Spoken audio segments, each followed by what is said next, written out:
ఇది స్పిరిట్ మొత్తం. దేని మీద ఏ బాటిల్ అని చూడండి, spirit, French spirit, grain whisky spirit, అలా స్పిరిట్స్ రాసి ఉంటుంది. అదేంటంటే బాగా డేంజరస్ అనమాట. ఒక 4 రోజుల తర్వాత ఆయన కనపడ్డగా అదేమంటే చనిపోయాడు, లివర్లు కొట్టేసినాయి అంటారు.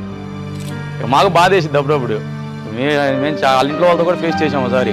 వాళ్ళ ఇంటి మొత్తం వచ్చి మా షాపు కూడా వచ్చి గోల చేసేవాళ్ళు, మీ వల్లే మీరు అమ్మడం వల్ల చచ్చిపోతున్నారు అది అని. ఆ మందు వల్ల మాకు అసలు గుండెలో నొప్పని, పక్కల నొప్పని, తాయిని కానించి ఆడకాడ 3 తొలిచిన వాళ్ళు పడిపోతాం అట్ట అయిపోవడమే. కానీ దానివల్ల మాకు అసలు ఏమీ ఇచ్చేయలేదు. 5 ఆగితే పైకి ఇట్లా కొనుక్కుంటే చుక్కలు గిర్రం తిరుగుతూనే ఉండేవి. ఫ్రెండ్స్ ఒకడు 25 ఇయర్స్ 26 ఇయర్స్ ఉండిద్ది.